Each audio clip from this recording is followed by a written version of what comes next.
Это программа «Актуальное интервью» о том, какая поддержка оказывается субъектам малого и среднего бизнеса в период пандемии и что нужно знать предпринимателям, чтобы получить помощь государства и региона.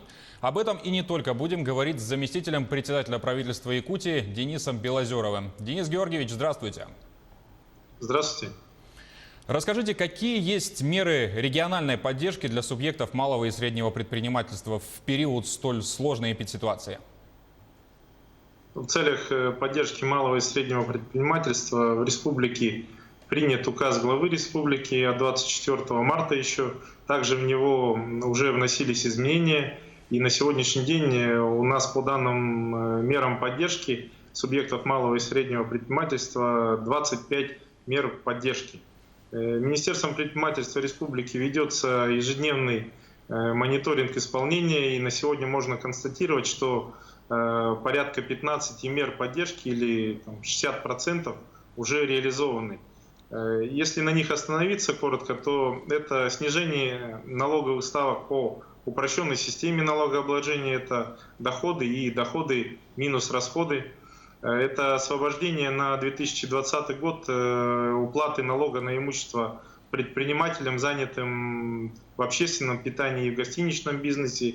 Это освобождение на 2020 год от уплаты транспортного налога предпринимателей, занимающихся регулярными перевозками пассажиров, автобусами в городском, пригородном и междугородном транспорте.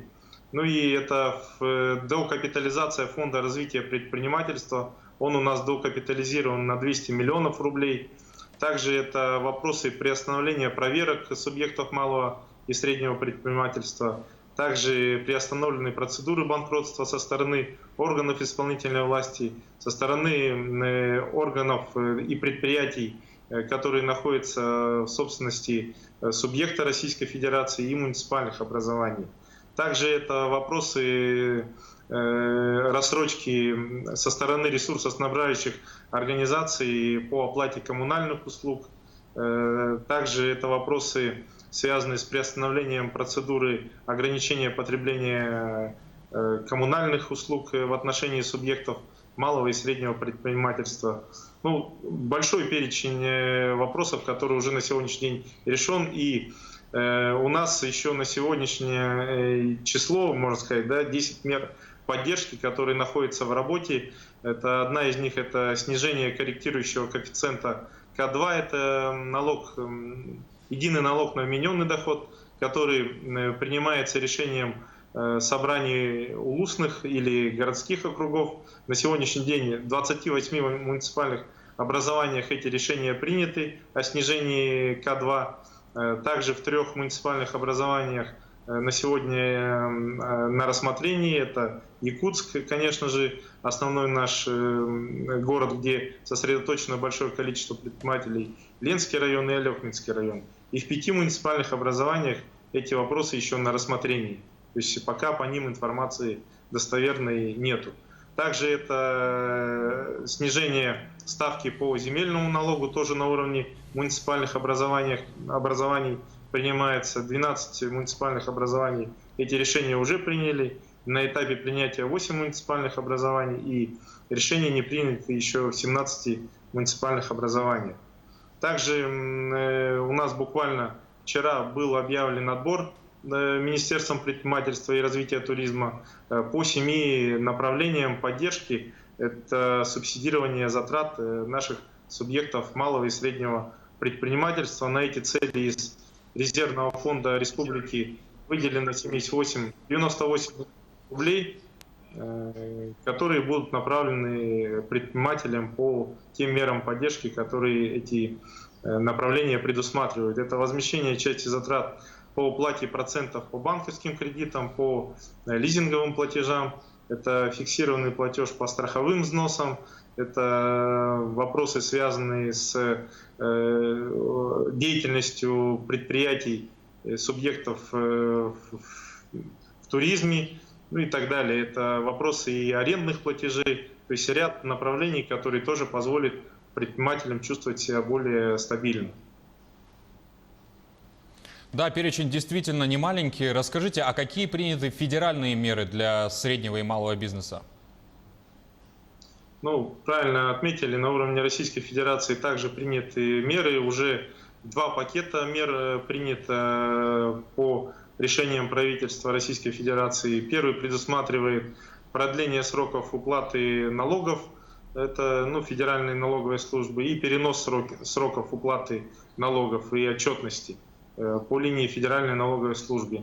Второй мер уже более такой действенный, я бы сказал. Да? Второй пакет мер – это предоставление беспроцентных кредитов на выплату заработной платы, также на выплату арендных платежей и налогов. На сегодня можно констатировать, что даже у нас в республике этой мерой уже воспользовались порядка 20 предприятий, субъектов на сумму порядка 30 миллионов в наших банках республики. Также все мы знаем, что сегодня, то есть с 1 мая, осуществляется прием заявок Федеральной налоговой службой на предоставление субсидий в размере минимального размера оплаты труда. Это 12 130 рублей, который установлен на сегодняшний день. И наши предприниматели тоже подают заявки. Но хотелось бы, конечно, активности. То есть с 1 мая по сегодняшний день подали заявки практически 4200 предпринимателей из 12 тысяч предпринимателей. То есть это где-то 34%. Конечно, хотелось бы, еще раз повторюсь, активности со стороны предпринимателей по данным мерам поддержки, которые действуют на уровне Российской Федерации. И третий пакет мер, он еще на сегодняшний день не утвержден. Это последнее выступление президента Российской Федерации по поддержке экономики, и включая субъектов малого и среднего предпринимательства. Это кредитная программа по поддержке занятости будет, это списание налоговых и страховых взносов. За второй квартал мы слышали будут. И налоговый вычет в размере минимального размера оплаты труда в отношении страховых взносов будет. То есть этот пакет мы ожидаем изо дня на день.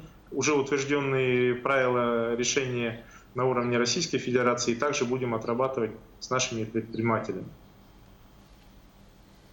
Если верить цифрам, верить статистике, действительно кредиты на заработные платы сотрудников среди предпринимателей пользуются, если не самой наибольшей, то одной из наибольших популярных, так скажем, мер для поддержки бизнеса. Как получить беспроцентные кредиты на зарплаты сотрудников?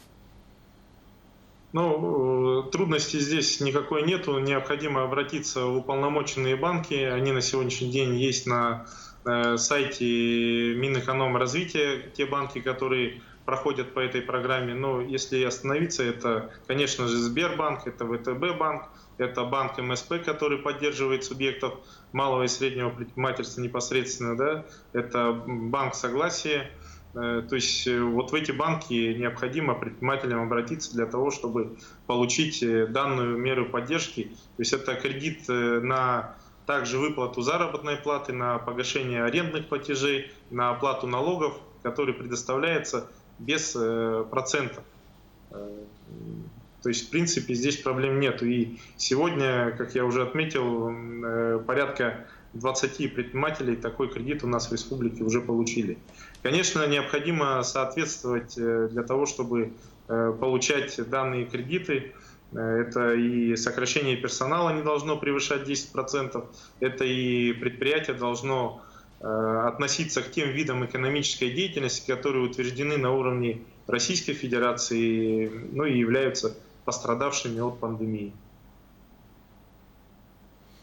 А по линии Фонда развития предпринимательства Якутии какие новые программы начали работать? По линии Фонда предпринимательства Республики, как я уже говорил, мы его докапитализировали на 200 миллионов рублей. Новая программа создана в связи с пандемией. Это то есть займ называется антикризисный.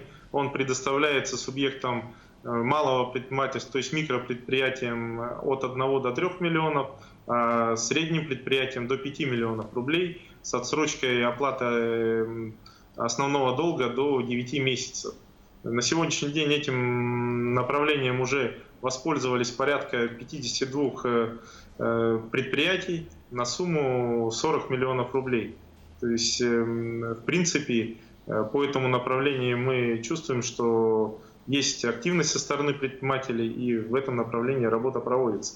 Я бы хотел добавить, что помимо новых займов, Фонд развития предпринимательства также проводит реструктуризацию ранее выданных займов именно тем предприятиям, которые пострадали тоже в период пандемии. И на сегодняшний день 150 предприятий уже воспользовались данной мерой поддержки на сумму более 420 миллионов рублей. И еще один момент хотел бы тоже дополнить, что со стороны Российской Федерации мы ждем поступления средств на сумму 28 миллионов рублей для фондирования микрофинансовых организаций. Это еще по первому пакету мер принятому. И по последнему пакету мер сейчас идет работа с Минэкономразвития Российской Федерации по дополнительному фондированию микрофинансовых организаций, куда относится наш фонд поддержки предпринимательства. И тоже планируем получить сумму порядка 100 миллионов рублей на дополнительное фондирование. Денис Георгиевич, кем утверждаются списки сфер деятельности малых и средних предпринимателей, которые наиболее пострадали в условиях пандемии, чтобы в дальнейшем получить помощь? На уровне правительства Российской Федерации данный список мер утвержден постановлением правительства Российской Федерации еще в начале апреля 2020 года. Что касается дополнительного списка по субъектам малого и среднего предпринимательства на уровне республики, то этот список у нас утвержден протоколом комиссии по обеспечению устойчивого развития экономики и социальной стабильности в начале мая. То есть мы на уровне субъекта приняли дополнительное решение, которое позволяет тем субъектам, по нашему мнению, которые пострадали в период пандемии, получить те меры поддержки, которые у нас утверждены на уровне республики. Это и Фонд развития предпринимательства, ту поддержку, которую оказывает, и это те вот меры субсидирования, которые на сегодняшний день приняты. В целом хотелось бы отметить, что из 40 тысяч предпринимателей, порядка 40 тысяч предпринимателей, которые у нас осуществляют деятельность, зарегистрированы в республике, ну, может, не все работают, да. Если оба списка взять, то и федеральный список утвержденный, и республиканский, то это порядка 18 тысяч предпринимателей, которые на сегодняшний день могут воспользоваться теми или иными мерами поддержки. А когда будет объявлен конкурс на отбор для малых и средних предпринимателей, на деятельность которых повлиял COVID-19? Ну вот, на уровне республики, как я уже отметил, 98 миллионов рублей выделено, и он уже объявлен. Буквально вчера конкурсный отбор объявлен, и сегодня Министерством предпринимательства уже принимаются электронно документы со стороны предпринимателей по 7 направлениям субсидирования. Это, вот, как я уже говорил, на оплату процентов по банковским кредитам и лизинговым платежам. Это возмещение части фиксированного платежа по страховым взносам, применяющих патентную систему, это оплата договоров аренды помещений коммерческой недвижимости. То есть вот 7 направлений субсидирования, которые приняты указом главы республики Арсения Сергеевича Николаева. Я помимо этого хотел бы еще добавить, что у нас создана комиссия на уровне главы республики по поддержке экономики. И при необходимости мы на уровне правительства будем рассматривать дополнительные меры поддержки по субъектам малого и среднего предпринимательства, если они у нас обоснуют, что попали под риски, связанные с пандемией.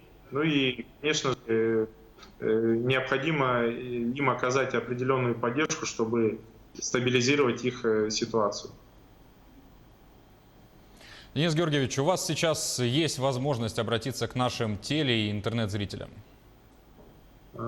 Спасибо. Конечно, хотелось бы, чтобы, как я уже отмечал, наши предприниматели больше пользовались теми мерами поддержки, которые приняты на уровне Российской Федерации и, конечно же, приняты на уровне республики.